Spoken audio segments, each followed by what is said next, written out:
আমরা বাঙালিদের ভোজন রসিক বাঙালি বললেও আমরাও কিন্তু নিজেদের স্বাস্থ্য সম্পর্কে চিন্তা করাতে কম যাই না।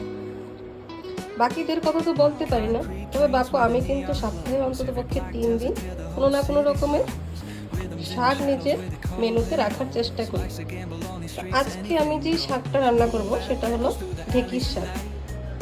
Vitamin A, vitamin C, omega three fatty acid, বিভিন্ন ধরনের নিউট্রিশনসে ভরপুর এই ঢেঁকির শাক, যেটা রান্না করতেও খুবই সহজ এবং খেতেও বেশ সুস্বাদু। এটাকে রান্না করার জন্য সবচেয়ে আগে যেটা করতে হয়, নিচের যে সাইডগুলি আছে এগুলো আমি ছেটে নেব। এটা খুলে নিলে হয়তো শাকটাকে ছাড়তে একটু সমস্যা হয়, সেই জন্য আমি এটার যে জায়গাটায় বাঁধা আছে সেই জায়গাটাকে আমি উপরের দিকে একটু ঠেলে নিই, যাতে একসাথে সবটা শাককে ছেটে ফেলা যায়।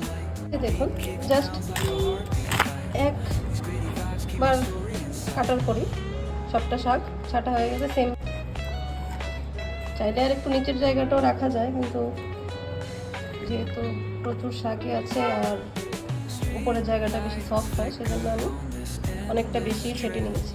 শাকটার যেহেতু পাহাড়ের গায়ে বেড়ে ওঠা এবং বর্ষাকালেই শাকটা সবচেয়ে বেশি আমদানি হয়, তাই অনেক সময় দেখা যায় এটার মধ্যে বিভিন্ন ধরনের পোকা, 1-2 বার আমি লাল রকম একটা পোকা হয় লম্বা লম্বা, সেই পোকাটা আমি 1-2 বার পেয়েছিলাম। তাই ঢেঁকির শাকটা রান্না করা বা ধোয়ার আগে কাটার ঠিক পরেই আমি শাকটাকে বেশ ভালো করে ঝেড়ে ঝেড়ে দেখে নিই যে এটার মধ্যে কোনো পোকা জাতীয় কিছু আছে কিনা। তো এখন শাকটাকে বেশ ভালোভাবে ঘষে ঘষে আমি ধুয়ে নেব।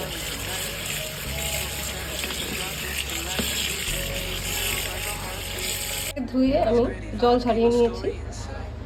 এখন আমি শাকটাকে কাটবো।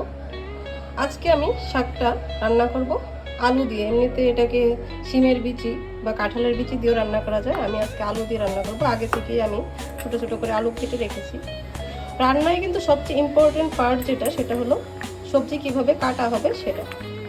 দেখুন, আমি এই ঢেঁকির শাকের জন্য একটু ছোট ছোট করে চৌকো করে আমি আলুটা কেটেছি। ওখানে শাকটা কাটা হচ্ছে, এই ফাঁকে আমি যে আলুগুলি কেটে রেখেছিলাম সেই আলুগুলোকে ভেজে নিচ্ছি। তেলের মধ্যে আমি আগে থেকে লবণ দিয়ে রেখেছি, এক্সট্রা লবণ দেবো না, শুধু অল্প একটু হলুদ করে দিয়ে দিচ্ছি। আলুটা ভাজা হতে হতে সেদিকে আমি শাকটা কেটে শেষ করে ফেলতে পারবো।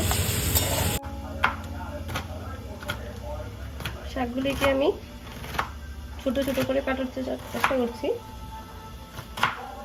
চেষ্টা করবেন শাক যাতে একদম মিহি করে কাটা যায়, বিশেষ করে গুঁড়ার দিকটা। উপরের দিকে একটু মোটা হলেও কিছু হবে না।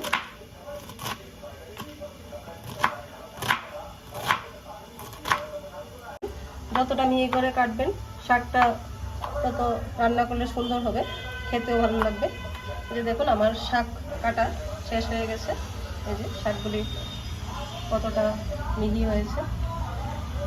আমার সবটা শাক কেটে রেডি করে দেখে দেখুন, আমার আলু ভাজা হয়ে গেছে। আলুটাকে মোটামুটি একটা স্মোকি ফ্লেভার আসা পর্যন্ত একটু ক্রিস্পি টাইপের করে ভাজতে হবে, যাতে শাকটার সাথে আলুটা মেশানোর পর একটু ভর্তা ভর্তা টাইপ না হয়ে যায়। আমি যেরকম চাইছিলাম ঠিক সেরকম ভাজা হয়ে গেছে। এখন আমি ভাজা করে আলুটা একটা বাটিতে উঠিয়ে নিই। তেল গরম হয়ে গেছে। এই গরম তেলের মধ্যে আমি এখন দিয়ে দেব একটা শুকনো মরিচ, মাঝখান দিয়ে আমি টুকরো করে দিয়ে দিয়েছি, আর একটা তেজপাতাকেও 2 ভাগ করে আমি দিয়ে দিয়েছি। তেজপাতা শুকনো মরিচটা বেশ খানিকক্ষণ ভাজা হয়ে গেছে, আর শুকনো মরিচটা একটু ডার্ক ব্রাউনিশ কালার হয়ে গেছে। এখন আমি ফোড়নের জন্য এখানে দিয়ে দেব কালো জিরে। কালো জিরেটাও বেশ কিছুক্ষণ আমি ভাজবো। এটার থেকে হালকা একটা স্মেল বেরোলে তবেই আমি শাকটা এটার মধ্যে দেবো। আমার কালো জিরা ফোড়নটার থেকে বেশ ভালো একটা গন্ধ বেরিয়ে গেছে। এখন দেখতে পাচ্ছেন হালকা একটু ধোয়া ধোয়া বেরোচ্ছে।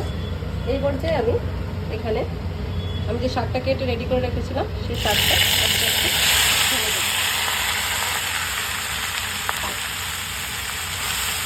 শাকটাকে আমি বেশ খানিকক্ষণ সময় নেড়ে চেড়ে নিয়েছি। আর শাকটার থেকে এমনিতেই বেশ সুন্দর একটা গন্ধ বেরোচ্ছে। ঢেঁকি শাকের গন্ধে আমার ঘর একেবারে মর্ম করছে। এই পর্যায়ে আমি এখন এটার মধ্যে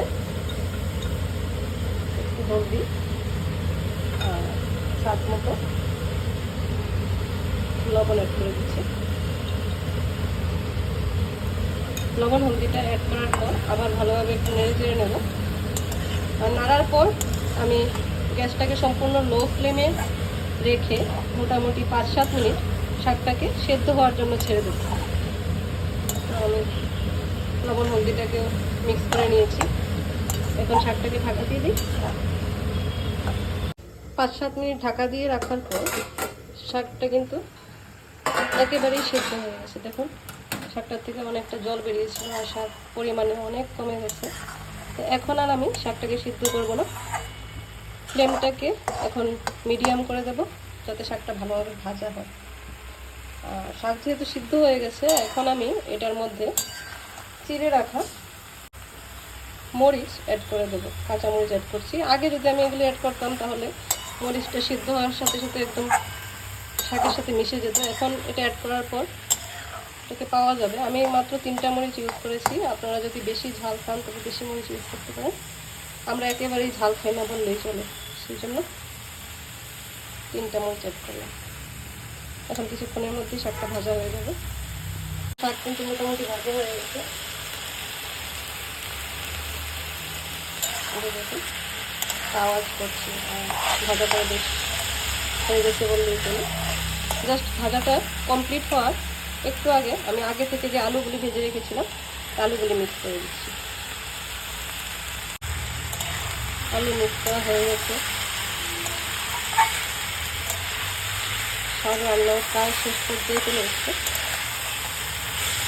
লাস্ট আমি যে ইনগ্রিডিয়েন্টটা ইউজ করবো সেটা হলো ঘি। নিরামিষ শাক রান্না করলে অবশ্যই ঘি দেওয়ার চেষ্টা করবেন। ঘি দিলে শাকটার আলাদা রকমের একটা ফ্লেভার আসে। আর ঘি আমাদের স্বাস্থ্যের কোনো ক্ষতি করে না, সুতরাং ঘি খাওয়াটা স্বাস্থ্যসম্মতই বলা চলে। জাস্ট শাকটাকে একবার দেখুন,